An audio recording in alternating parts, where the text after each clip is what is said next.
কি কি সত্য, ত্রেতা, দাপর এবং কলি, এই যে ঘোর কলি চলছে বাবা, আমরা সবাই 28 বর্গ কলিযুগে অবস্থান করছি।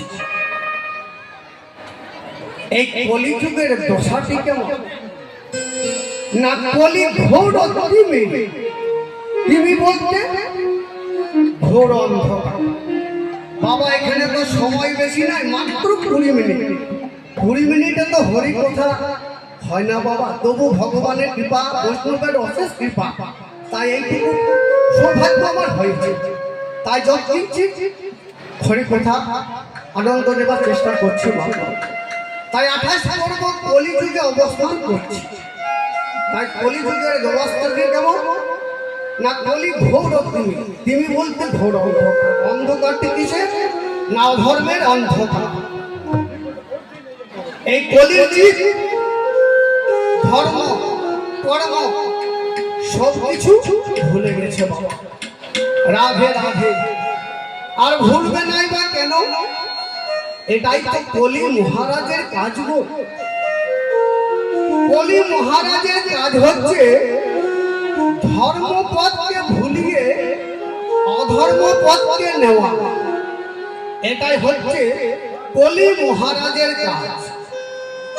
তাই রামকৃষ্ণ তুলসীদাস ঠাকুর বললেন, সাচ্চা কহে তো মারে লাঠা ঝুকাই জগৎ ভুলাই, গৌরস পিটি গলি গলি মে সুরা বৈঠাল বিকায়।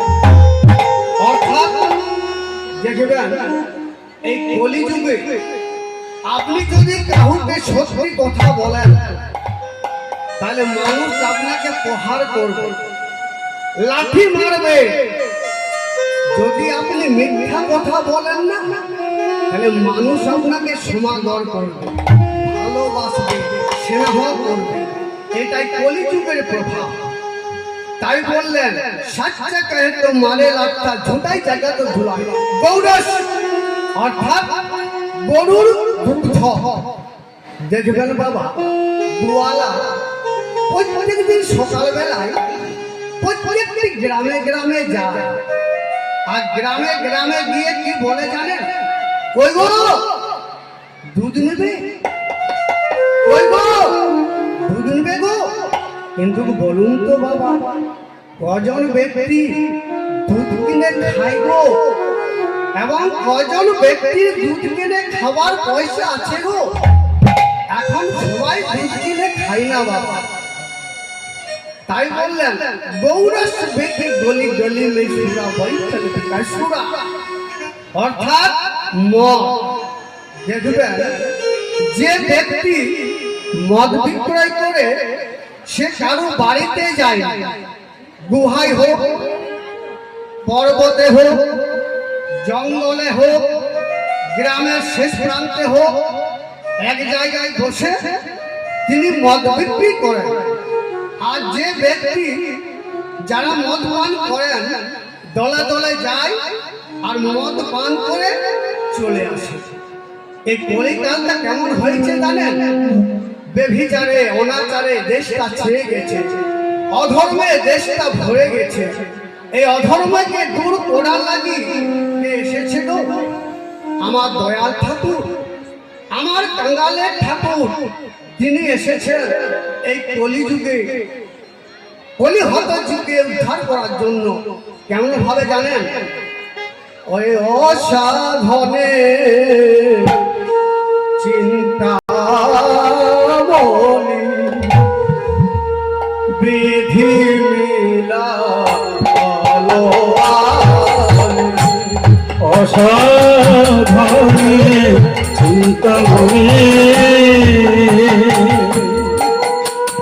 বিধি মিলা বলনি, অসাধনে চিন্তা বলি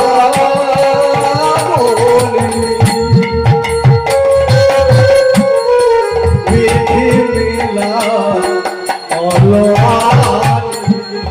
অসাধনে চিন্তা মনে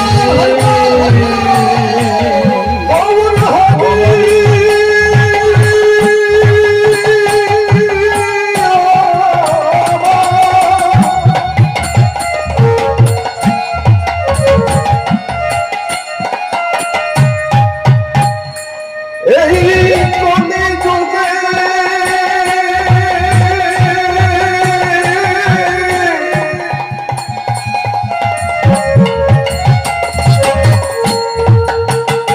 এই কলি যুগে জীবের উদ্ধার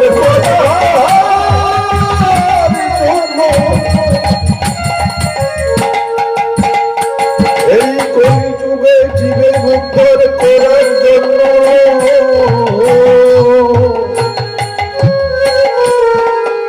অবতীর্ণ হলে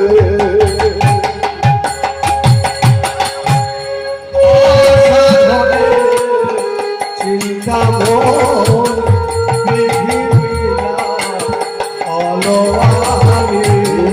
তোরা বড় দয়ালো ঠাকুর